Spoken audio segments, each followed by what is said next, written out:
Bonjour à tous, soyez les bienvenus à notre série d'études bibliques sur chaque livre de la Bible. Et dans cette vidéo, dans cette étude biblique, nous allons étudier la première lettre de l'apôtre Paul à l'église de Corinthe.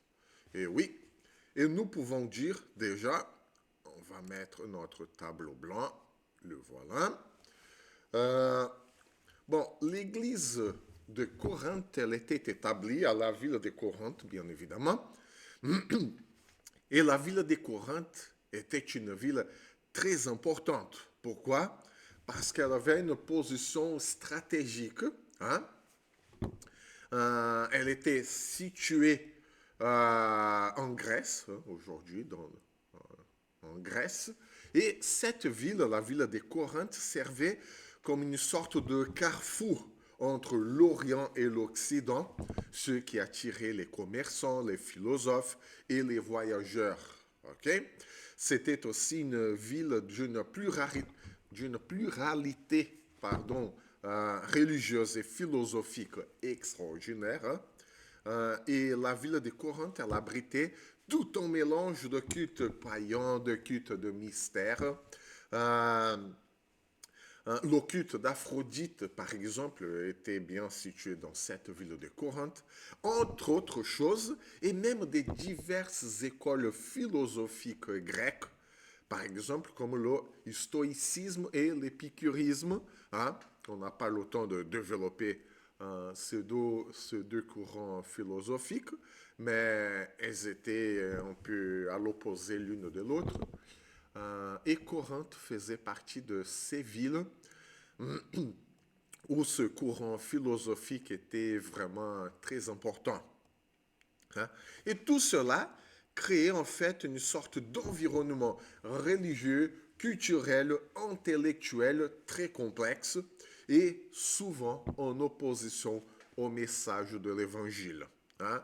Donc voilà un peu le contexte historique et social de la ville de Corinthe. Hein. Concernant le contexte politique, Corinthe était une ville, une colonie romaine. Elle avait une certaine autonomie locale, mais toujours soumise à la domination de l'Empire romain. Hein. Et cette influence romaine dans la ville de Corinthe, elle s'est donnée justement par l'importance de la citoyenneté romaine. Hein. Quoique cette ville était établie en Grèce, hein, mais en tant que colonie romaine, le fait de posséder la citoyenneté romaine était une chose très importante parce que les élites locales cherchaient justement à imiter toutes les pratiques et les valeurs romaines. Hein, pour avoir plus d'acceptation, hein, pour favoriser le statut et les privilèges sociaux aussi. Hein, les citoyens corinthiens, hein, de la ville de Corinthe, ils étaient très liés aux statuts sociaux, à cette acceptation par l'Empire romain. Et en plus, il y avait aussi une sorte de système judiciaire public. Hein. Les litiges entre les citoyens, ils étaient souvent exposés dans les tribunaux publics. Hein. Cela veut dire que la société était au courant de ce qui s'est passé, hein, euh, au milieu des litiges entre les citoyens, hein, parce que les tribunaux étaient publics. Nous voyons ça notamment dans le chapitre 6 de 1 Corinthiens. Hein.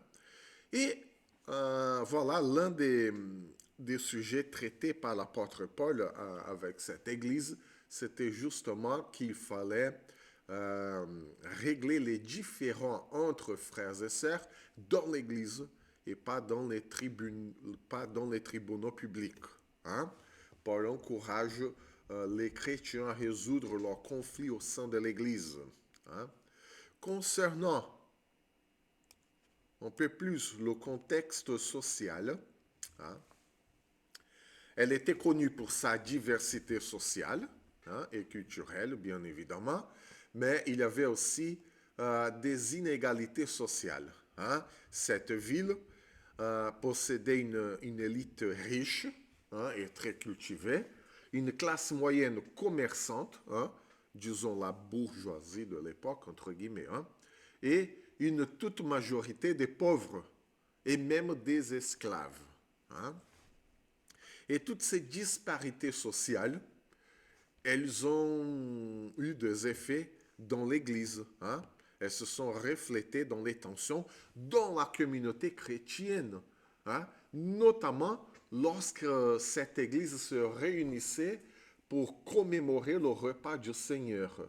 Donc il y avait vraiment une différence et un différent entre les riches et les pauvres dans l'Église, ce qui a encouragé Paul, même l'a poussé à intervenir en disant que cela ne devrait pas se produire dans l'Église du Christ. Pourquoi? Parce que l'Église du Christ va au-delà des conventions sociales. OK? Et une autre chose concernant le contexte social dans cette ville, hein, c'était un environnement moralement débauché. Hein. C'était une ville très importante du point de vue commercial, donc il y avait du monde, hein, plusieurs nations qui se retrouvaient dans ce carrefour culturel et économique, et ça favorisait aussi cet environnement moralement débauché. Hein. En plus, Corinthe avait une réputation de corruption morale et sexuelle. Hein. Il y avait même le terme corinthianisé. Hein? Ça n'existe pas en français, bien évidemment, mais à l'époque, ils avaient inventé ce terme corinthianisé, hein, pour être utilisé comme un synonyme de débauche. Hein? On va corinthianiser telle et telle chose. Ah, mais cet environnement, il est vraiment corinthianisé. Hein? Ce n'est pas possible. C'est-à-dire un environnement vraiment débauché. Et cela explique pourquoi Paul va aborder ce sujet, toutes ces questions de sexualité et d'immoralité sexuelle, de pureté sexuelle dans cette lettre, notamment dans les chapitres 5, 6 et 7. Et du coup, nous avons là des influences, hein, de tout ce contexte sur les thèmes dont Paul a traité avec cette Église. Hein. Et Paul écrit cette lettre justement pour répondre à des rapports inquiétants, très inquiétants même, sur les divisions et sur les problèmes moraux dans l'Église de Corinthe. Hein. Nous avons là, lors de l'introduction de cette lettre, Paul parle justement de division et des problèmes moraux dans cette Église. Et ces thèmes sont directement influencés par les contextes suivants. Hein? Donc, nous avons là les divisions et querelles entre les membres de l'Église, hein? Chapitre 1, 2, 3, 4. Hein? Il y a aussi l'influence des écoles philosophiques grecques, hein, qui étaient opposées l'une à l'autre, hein, notamment le stoïcisme et l'épicurisme, hein, ce qui provoquait de querelles sociales. Et toutes ces querelles sociales sont entrées dans l'Église aussi. Hein. Il y avait aussi des divisions concernant le prestige attaché aux leaders charismatiques, hein, Paul, Apollos, Céphas, hein, et tout ça crée des factions au sein de l'Église. Hein. Donc, division concernant les courants philosophiques, hein. Comme aujourd'hui, hein, nous avons des églises qui sont vraiment fractionnées à cause de la politique aujourd'hui. Hein. Les uns sont des gauches, les autres sont des droites, et cela peut créer des divisions, des factions dans l'église. Et à cette époque-là, ce n'était pas la politique, mais c'était la philosophie. Et aussi l'appréciation de certains leaders de l'Église. Les uns préféraient Paul, les autres préféraient Apollos, les autres préféraient encore Céphas. Hein, et tout cela créait des factions dans l'Église. Hein. Ça, c'est un problème. Un autre problème, hein, nous avons déjà abordé ce sujet un peu, c'était l'immoralité sexuelle, hein, notamment traité dans les chapitres 5 et 7. Hein. Et il y avait dans l'Église une sorte de tolérance des comportements immoraux. Hein. C'est-à-dire, bon, notre ville est comme ça, hein.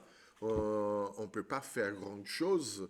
Et donc, cette tolérance, elle est entrée dans l'Église. Après tout, il faut accepter tous, parce que Christ accepte tous, peu importe notre comportement, et Jésus est venu pour tout régler.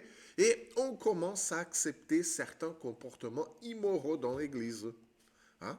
Et voilà que Paul, il écrit que il faut régler tout ça, il ne faut pas accepter, il ne faut pas tolérer ce genre de comportement dans l'Église. Il y a aussi des questions liées à l'idolâtrie et à la liberté chrétienne. Hein? Il y avait certaines personnes qui fréquentaient d'autres temples, des temples païens, pour aller manger là-bas. Hein? Disons, un barbecue avec d'autres personnes qui adoraient d'autres dieux. Certains trouvaient légitime ça, et d'autres voyaient de très très mal ça. Et ça crée aussi de dissensions dans l'Église. Hein. Et Paul, il va traiter de cette liberté chrétienne aussi. Hein. Quelles sont les limites pour les dilemmes éthiques pour tous les chrétiens? Qu'est-ce qu'on doit accepter? Qu'est-ce qu'on doit laisser en liberté? Quelles sont les limites de notre liberté en Christ?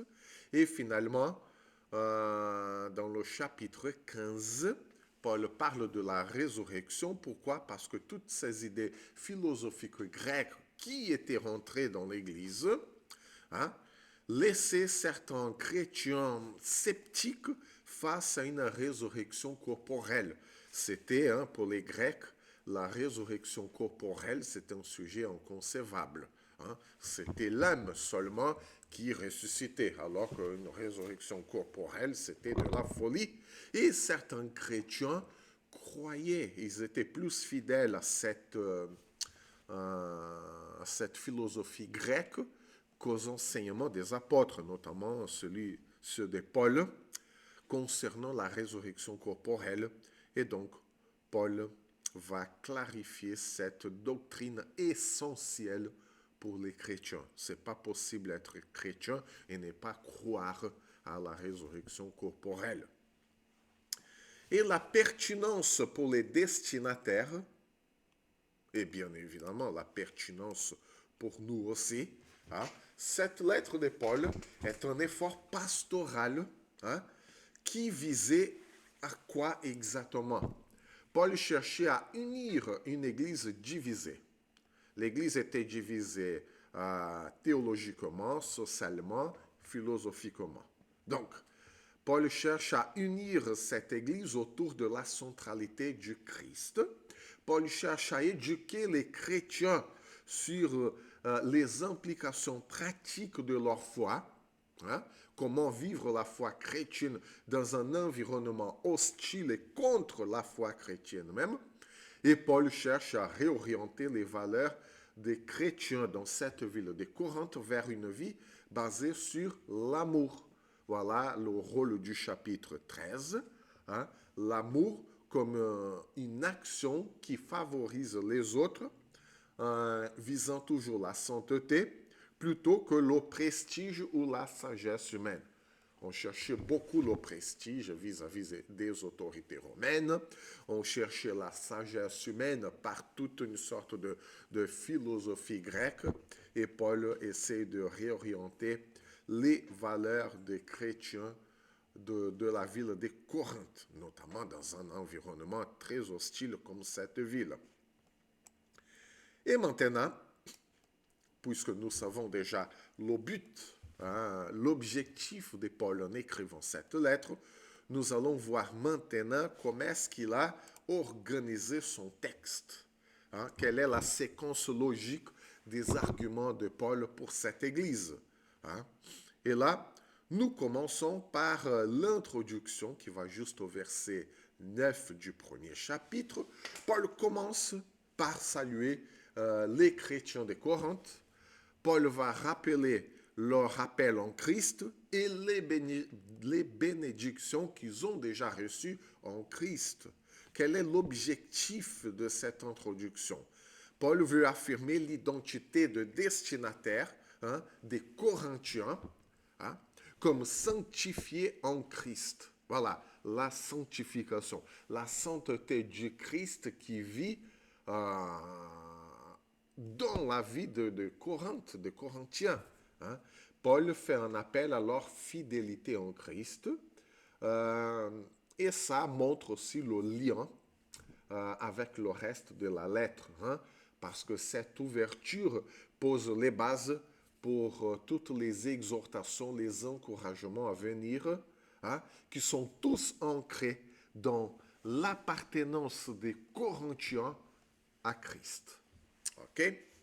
C'est pour ça que à partir du verset 10 jusqu'au chapitre 4, Paul fait un appel à l'unité et il va dénoncer des divisions. Paul énonce clairement le problème de cette église de Corinthe. Vous êtes une église divisée. C'est le thème principal, les divisions au sein de l'église qui sont causées par des préférences personnelles de chacun. Chaque chrétien dans cette église avait une préférence déjà pour les différents leaders. Paul, Apollos, Céphas, chaque chrétien dans cette église avait une préférence par une philosophie grecque et il laissait toutes ses préférences personnelles se mettre au-dessus de leur foi en Christ. C'est ça le problème. Des préférences personnelles au-dessus de la foi en Christ. Et Paul va traiter de la centralité de la croix de Jésus, de la sagesse de Dieu qui sont opposées à la sagesse humaine. Paul va montrer le rôle de tous les serviteurs de Dieu. Les serviteurs de Dieu, ils ne sont que des collaborateurs du Christ, c'est-à-dire qu'on ne doit pas avoir des préférences pour des leaders, pour des prédicateurs. Ça n'a aucun sens dans une église. Nous ne pouvons pas préférer quelqu'un au détriment de l'autre. Pourquoi? Parce que nous sommes tous des collaborateurs du Christ. Et un autre sous-thème que Paul traite dans cet appel à l'unité, toujours en lien avec la division au sein de cette église, Paul va faire une critique des attitudes orgueilleuses des Corinthiens. Voilà, c'est l'orgueil de cette église qui les empêche de s'unir en Christ. Pourquoi? Parce que chacun, ils étaient vraiment fiers de leurs préférences et ça les empêchait tous d'avoir un fondement solide en Christ. Ils étaient fondés sur leurs préférences personnelles de chacun. Voilà, ça c'est une question d'orgueil. Et l'orgueil ne peut pas avoir sa place dans l'Église. Donc, le message central de cette section de la lettre est que l'unité doit être fondée sur Christ et non sur nos préférences personnelles, sur la philosophie, la politique préférée de quelqu'un.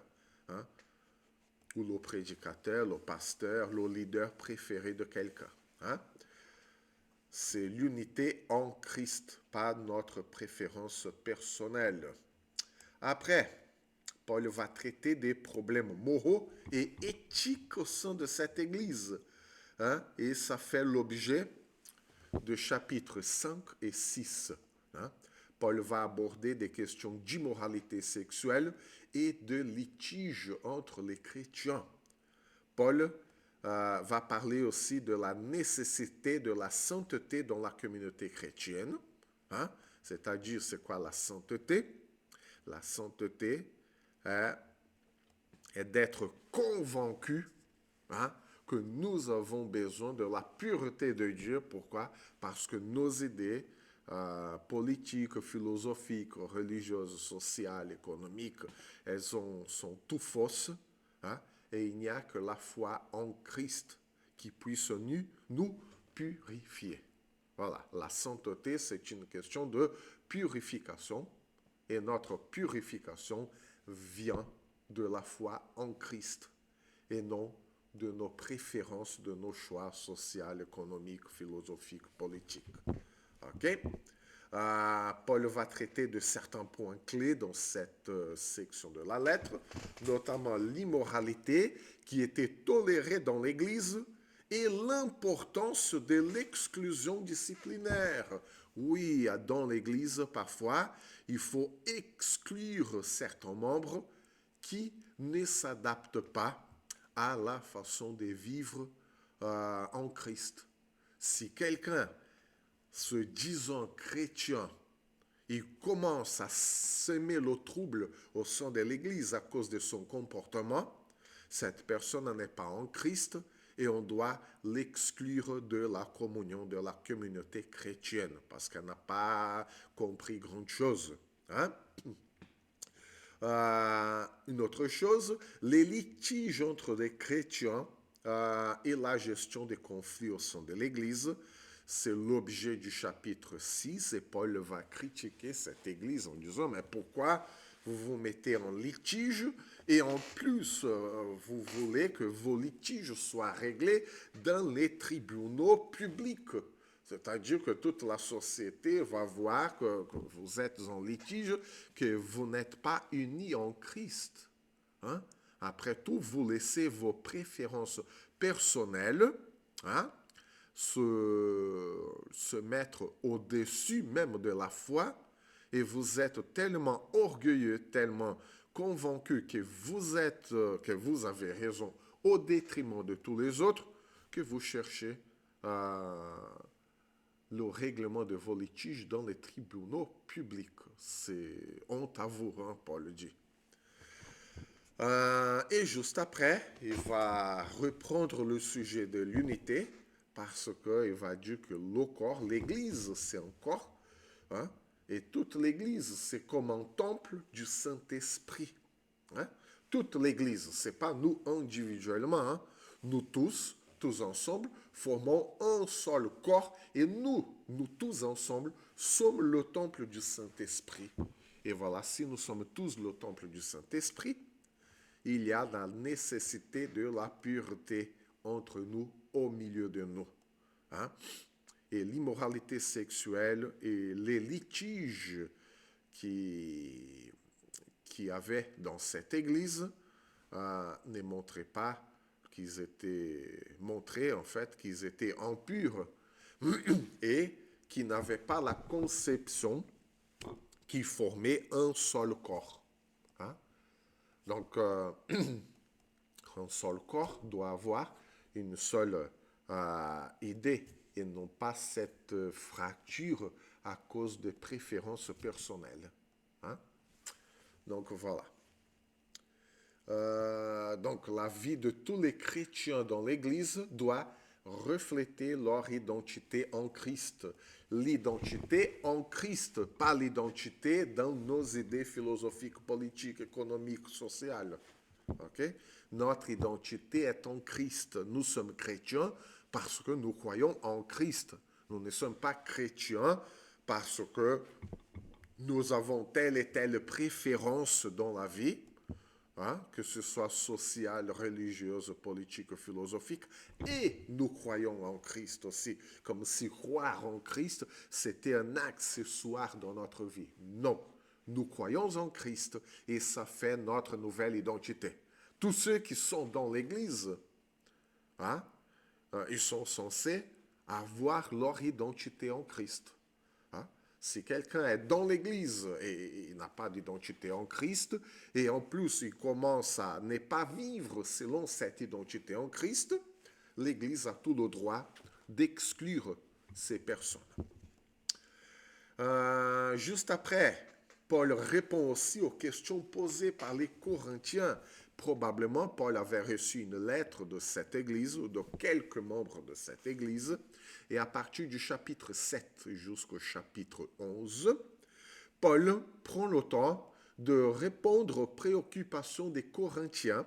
Et là, ce n'est pas un sujet issu du cœur même de Paul, hein, mais Paul va leur répondre, hein, aux chrétiens de Corinthe selon leurs préoccupations. Hein. Paul, voilà, est un pasteur qui essaye aussi de répondre aux questions posées par les membres de cette église. Hein. Et là, il n'y a pas qu'un seul sujet, il n'y a pas qu'un seul thème abordé. Hein. Il y a le mariage et le célibat. Hein. C'est quoi le célibat, le mariage et tout. C'est notamment le chapitre 7. On n'a pas le temps de tout développer, hein, parce que ça demanderait une étude biblique en soi. Mais Paul va parler du mariage et du célibat au chapitre 7. Paul va parler aussi des viandes sacrifiées aux idoles et le rôle, la place de la liberté chrétienne. Et ça, il prend vraiment le temps de bien développer ce sujet, hein, parce que ça va du chapitre 8, chapitre 9, chapitre 10 et jusqu'au tout début du chapitre 11. Hein. Et le thème central, hein, le message central de cette section de la lettre est que la liberté chrétienne doit être exercée dans l'amour et dans la considération des autres. Voilà l'objet, le but de Paul. OK?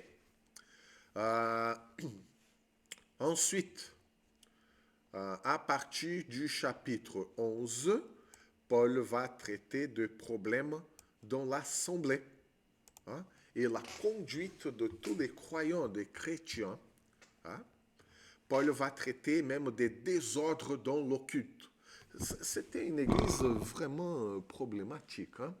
Au-delà d'être fracturée, divisée par des sujets divers et variés, hein, en allant de la politique, la philosophie et même la débauche, l'immoralité sexuelle, cette église ne vivait pas un bon moment de culte. Parce que le culte dans cette église était vraiment fait dans le désordre. Et Paul va traiter justement de désordre dans le culte de cette communauté. Hein? Par exemple, le rôle des hommes et des femmes dans l'Église n'était pas très clair.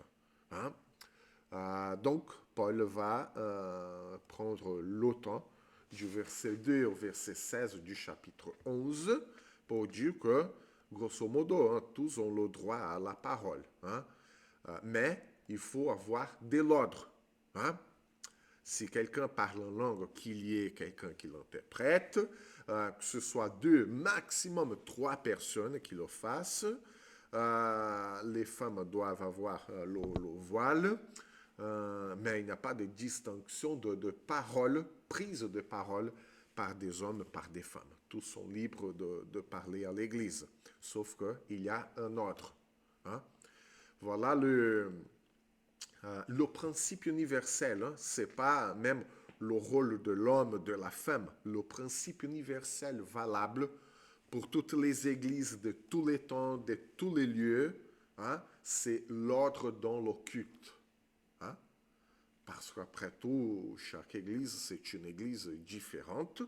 Mais quoi qu'il en soit, hein, quelle que soit la façon dont l'église locale a choisi de mener, de vivre leur culte communautaire, il faut avoir un ordre. Okay? Il y avait aussi des abus autour du repas du Seigneur, notamment des riches contre les pauvres et tout. Hein. Les riches venaient manger bien et se rassasier, et les pauvres n'étaient pas servis. Hein. Et Paul dit, non, mais vous devez manger tous ensemble. J'imagine même pas comment ça se produisait. Hein. Mais bon, c'était une division sociale aussi et économique entre les riches et les pauvres. Et en plus, pendant la scène du Seigneur. Hein? À partir du chapitre 12 jusqu'au chapitre 14, Paul va enseigner toute une série d'enseignements sur les dons spirituels et leur bon usage pour l'édification de l'Église. Hein? L'Église, c'était pas une émission de télé comme nous voyons aujourd'hui, hein? Une émission de télé où chacun va montrer son talent. Ah, mais voyez combien je suis talentueux, combien de talents je possède, comment je suis créatif et tout. Non, l'Église, c'est pas pour ça. C'est pas pour montrer nos habiletés. C'est pas ça le but de l'Église. Hein? Le but de l'Église est l'adoration au Seigneur et l'édification mutuelle. Cela veut dire que tout ce que nous faisons à l'Église, ce n'est pas pour montrer que nous avons du talent, mais c'est pour édifier nos frères et sœurs. C'est-à-dire que le but de notre travail, de notre ministère dans l'Église, c'est pas montrer nos habiletés, c'est d'édifier nos frères et sœurs. Le but, c'est pas nous-mêmes. Hein? Notre service, le but de notre service, ce sont les autres, toujours. OK? Et voilà l'importance de l'amour. Pourquoi? Parce que l'amour n'est pas un sentiment. L'amour est une action faite en faveur des autres. Hein? Et voilà l'importance du chapitre 13. C'est comme si Paul disait, ah mais vous voulez montrer combien vous êtes talentueux et tout. Mais non, je vais vous montrer le don par excellence, c'est l'amour. Et là, il développe tout le chapitre 13 de cette lettre. Hein, l'amour est patient, l'amour est bienveillant et tout, pour montrer que notre amour, ce sont des actions que nous prenons en faveur de nos frères et sœurs. Ce n'est pas pour montrer nos talents personnels. Hein? Et le message central alors de ce chapitre 11 au chapitre 14 de cette lettre est l'ordre, l'amour et l'édification mutuelle. Hein? C'est ça qui doivent caractériser le culte chrétien. Un culte dans l'ordre, un culte dans l'amour, hein? Un culte où nous agissons en faveur des autres, hein? Et un culte où nous cherchons l'édification de nos frères et sœurs. Pas de montrer nos talents personnels. Hein? Finalement, dans le chapitre 15, Paul va traiter de la résurrection des morts. Hein? C'est le thème principal lorsque Paul expose l'importance fondamentale de la résurrection du Christ et par extension notre résurrection future, hein? La résurrection future de tous les chrétiens, ceux qui croient en Christ. Et là, nous avons quelques points clés dans cette section de la lettre de Paul, est que la résurrection du Christ est le fondement de la foi chrétienne. Si Christ n'est pas ressuscité, notre foi, elle est vaine. Hein? Et la résurrection corporelle, hein? C'est corporel, c'est physique, et notre transformation finale des croyants. C'est pas que l'âme qui va être ressuscitée, c'est notre corps. Un corps différent de ceux que nous avons aujourd'hui, mais un corps quand même. Hein? C'est physique. Hein? Donc la résurrection est essentielle à l'espérance chrétienne et à la victoire sur la mort. Voilà l'espérance chrétienne. Sinon, le christianisme devient une autre philosophie grecque, une autre façon de penser et tout. Mais le christianisme, ça va au-delà d'une simple façon de penser. C'est une façon de vivre aujourd'hui. C'est une façon de montrer la présence de Dieu. Ça va au-delà d'une simple idée philosophique. OK? Et finalement, la conclusion de cette lettre où Paul aborde les collectes pour les saints à Jérusalem, hein, l'église de Jérusalem qui traversait une période financièrement difficile, et Paul appelle à l'aide de l'église de Corinthe, hein, et finalement toutes les salutations et dernières exhortations à cette église qui va clore cette lettre. Hein. Paul conclut la lettre sur cette note pratique personnelle de salutation personnelle à chaque personne. Hein. Et Paul va renforcer les liens entre les Corinthiens et les autres églises, hein, entre l'église européenne et l'église de l'Orient. OK? Donc voilà, après tout, toutes les églises locales forment aussi un seul corps. Voilà l'enseignement de Paul. Il y a cette logique et la pertinence de ce que Paul a développé dans cette lettre est que Paul identifie les problèmes fondamentaux, les divisions, les immoralités sexuelles dans l'Église, le désordre. Paul répond aux questions concernant les comportements problématiques, hein, toujours en partant des principes théologiques centrés sur le Christ, pas sur nous-mêmes, toujours sur Christ. Et Paul, pour finaliser cette lettre, au milieu de tous ces problèmes, ce désordre, la débauche et tout, Paul offre une perspective eschatologique, c'est-à-dire la résurrection finale des morts, hein, pour motiver notre conduite, hein, une conduite conforme à l'évangile. OK? Donc voilà la structure de la lettre.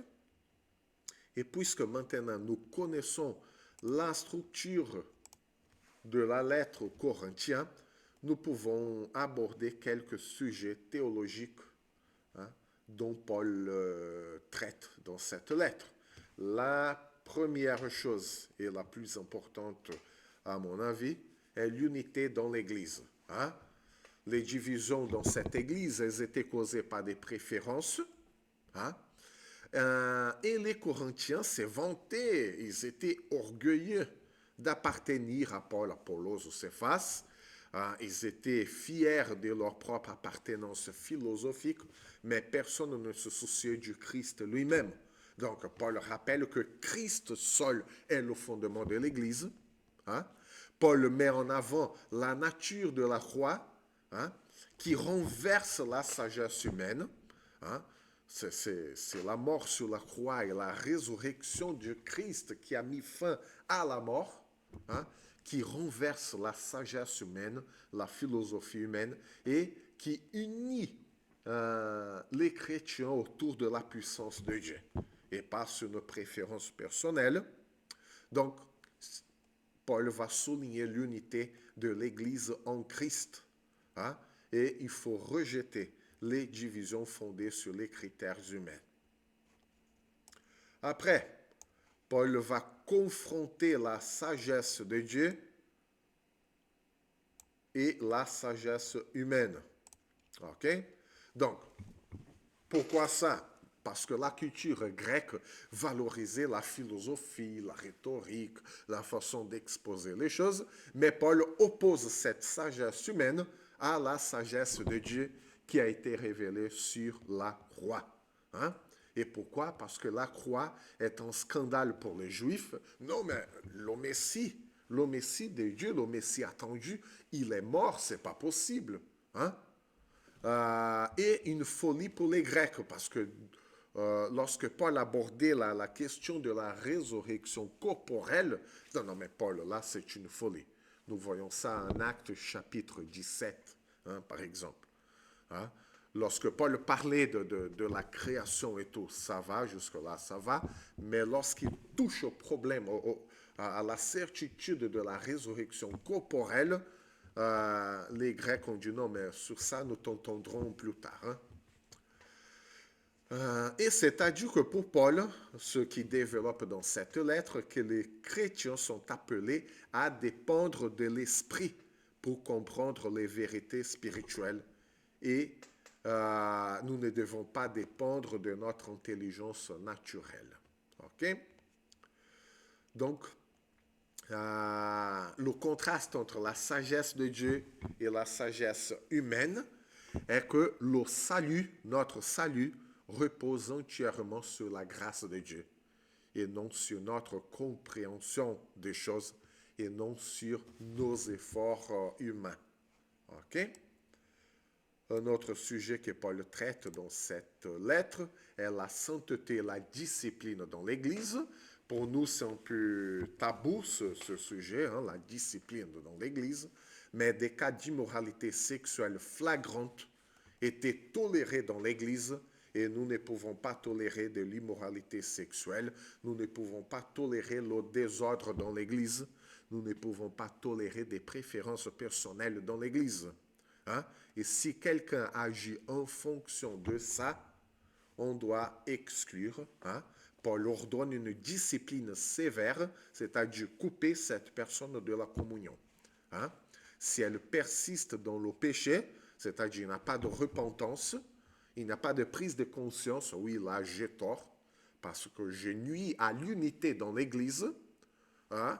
Ok, dans ce cas, on doit rétablir la personne, mais si la personne ou les personnes hein, ne se rendent pas compte qu'elles nuisent à l'unité du corps du Christ, le corps du Christ doit exclure ces personnes.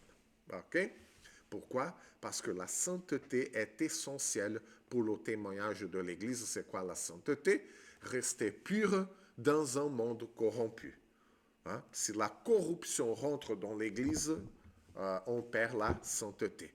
Attention, sainteté ne veut pas dire la perfection, c'est juste se rendre compte de nos péchés, de nos attitudes et nous repentir pour préserver l'unité. S'il n'y a pas de repentance, s'il n'y a pas de fait ou l'intention de préserver l'unité, dans ce cas, on doit couper les membres de la communauté chrétienne. Un autre sujet, c'est la liberté chrétienne et l'amour. Hein? Pourquoi? Parce que les chrétiens ils débattaient de la consommation de viande sacrifiée aux idoles et certains invoquaient leur liberté en Christ. Voilà le problème posé par cette Église. Et Paul affirme que bien que les croyants soient libres, leur liberté doit être guidée aussi par l'amour, par cette action en faveur des autres. Okay? C'est-à-dire que nous ne pouvons pas pousser les autres à agir selon ce que nous croyons être bien. Parce que sinon, on va enfreindre la conscience de l'autre hein, en fonction de notre propre conscience. Hein?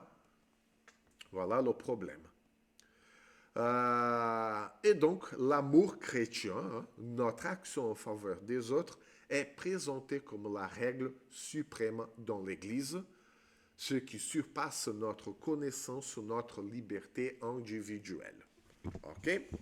Finalement, Paul va traiter des dons spirituels, hein, et l'Église de Corinthe, elle était marquée par une très mauvaise compréhension et un usage complètement désordonné des dons spirituels. Pourquoi? Parce qu'ils voulaient montrer leur talent, alors que ce n'est pas ça le but.